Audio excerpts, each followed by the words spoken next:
여러분, 공시가격 야 진짜 많이 올려요. 지금 보면요, 공시가격은 지금 시장에 엄청난 충격을 주고 있습니다. 왜 충격을 주고 있냐고요? 너무나 많이 올랐기 때문에 대폭등했잖아요. 그런데 이게 지난 정부하고 비교해 보니까요, 폭등도 뭐 한 배, 두 배 폭등이 아니라 무려 말입니다. 무려 5배나 더 올랐습니다. 지난 정부보다 5배나. 송원석 국민의힘 의원이 분석한 내용에 따르면요, 문재인 정부 4년간 2018년에서 2021년까지입니다. 주택, 특히 아파트입니다. 아파트 공시가격 상승률은 72%예요. 72%. 그런데 문재인 정부 출범 전 2014년에서 2017년 박근혜 정부 때 상승률은 14.3%예요. 14.3%. 그러면 몇 배예요? 5배 올랐다는 거예요. 5배. 와, 엄청나죠? 여기에다가 전국 아파트 공시가격 상승률, 이것도 마찬가지입니다. 지난 4년간 43.2% 올랐습니다. 43.2%.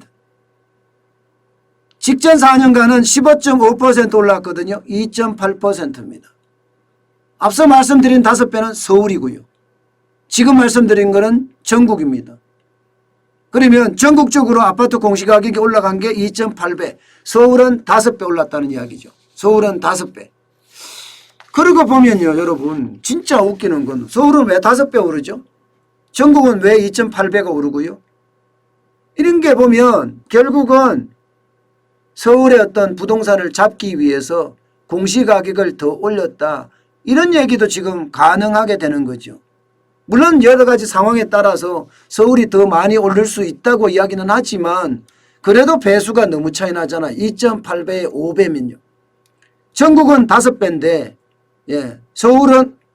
전국은 2.8배인데 서울은 5배라고 하면 너무 많이 올랐잖아요. 그만큼 여러분, 지금 서울에는 어떻게 하든 집값을 떨어뜨리고자 문재인 정부는 굉장히 노력을 했다, 이렇게 해석될 수 있는 부분입니다. 그런데 더 놀라운 것은 바로 이겁니다, 여러분. 이걸 한번 보세요. 실제 아파트 가격이 올라가는 것보다가 공시가격이 올라가는 폭이 엄청납니다. 2021년 기준으로 아파트 매매 가격 지수는 117.3이에요. 이게 2012년 말을 0으로 봤을 때거든요. 0으로 봤을 때 2013년 공시가격을 100으로 봤을 때, 100으로 본다, 0으로 보는 게 100으로 봤을 때입니다. 100으로 봤을 때 매매가격 지수는 117.3이고요. 공시가격 지수는 165.5입니다.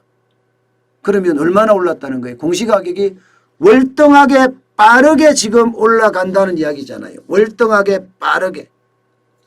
과속도 이런 과속이 없다 이야기할 만큼 계속해서 올라간다는 이야기입니다. 그러니 많은 사람들이 세금을 많이 낼 수밖에 없는 구조에 휩싸인 겁니다. 여러분, 서울에 나홀로 아파트라고요. 나홀로 아파트. 나홀로 아파트는 한 동만 있는 겁니다. 한 동. 요즘 나홀로 아파트가요, 싼 게 10억이에요. 싼 게 10억. 옛날에는 나홀로 아파트면요 10억 잘 안 갔습니다. 이게 반포 정도에 있을 정도면 나홀로 아파트라도 무조건 10억 갑니다. 10억이 가면요, 여러분, 세금이 얼마나 올라가는지 아세요? 이 공시가가 10억이 가면 결국은요 건강보험료 내야 됩니다. 왜냐하면 자식 앞으로 돼 있다고 하더라도 이게 공시가 기준선이 9억을 넘어서면 건강보험료 독립해야 됩니다. 그래서 독립합니다. 건보료 20만 원가량 내야 합니다. 매달. 여기에다가 9억이 넘잖아요. 그러면 어느 날 갑자기 재산세만 내다가 이제는 보유세까지 내야 돼요. 예. 재산세 보유세 합치면 옛날에는 250만 원 300만 원 냈다면 이제는 보유세까지 더 내야 되니까 종합부동산세를 내야 되니까 300만 원 이상을 내야 되는 그런 상태에 빠진 거예요. 그러면 여러분 이게 진짜 버티지 못한다 이런 얘기가 절로 나오는 겁니다. 이게 은퇴생활자들 입장에서는 한번 보자고요. 은퇴생활자들 입장에서는요. 이게 못 버팁니다. 지금 말씀드렸다시피 이게 14.2% 3%에서 72%까지 올랐으니까 이건 서울의 공시가격 상승률이에요. 이 정도까지 오른다는 건 결국은요. 버티지 못한다는 이야기예요. 버티지 못한다는 이야기.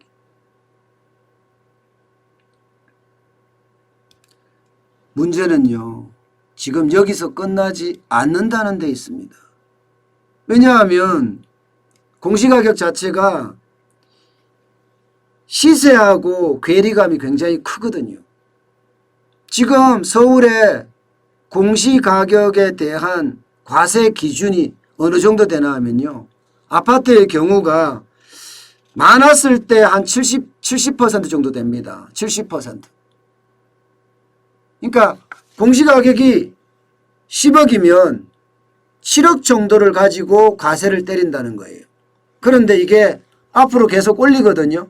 2030년까지는 90%가량까지 올립니다. 그러면 10억 되는 공시가격이면 9억을 기준으로 세금을 매긴다는 거잖아요. 그럼 7억에서 세금을 기준으로 매기는 거하고 9억을 기준으로 세금 매기는 거는 세금 차이가 크겠죠. 그럼 그만큼 세금이 또 올라간다는 이야기예요. 세금이 또 올라간다는 이야기. 거기에다가 여러분 결국은 공시가격까지도 또 올리겠다는 이야기 아니겠습니까? 또 올리겠다는 이야기. 그러니 많은 사람들이 지금 불만을 성토하고 있습니다. 문재인 정부가 부동산 정책 실패했는 것 아니냐. 그래놓고 각종 세금 올리고 부담금 올리고 이것은 도대체 뭐냐. 내가 집을 팔 것도 아니고 내가 집값 올린 것도 아닌데 이렇게까지 올렸다는 것은 결국은 부동산 정책을 빙자한 증세 아니냐. 이렇게까지 보는 겁니다. 부동산 정책을 빙자한 증세 아니냐. 결국이요 여러분. 지금 대한민국의 부동산 정책은 공시가 폭등이 되면서 이게 뭐 단독주택도 아파트도 토지도 다 올라갈 텐데요. 이렇게 폭등이 되면서 국민적 분노는 점점 커지고 있습니다.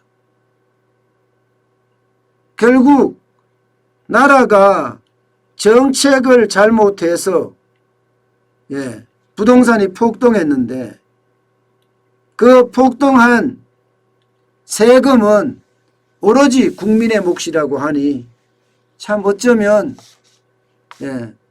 구슬프다는 이야기까지 나옵니다. 나는 가만히 앉아 있다가 벼락거지 된 사람도 있지만 나는 가만히 앉아 있다가 세금 폭탄 맞았다.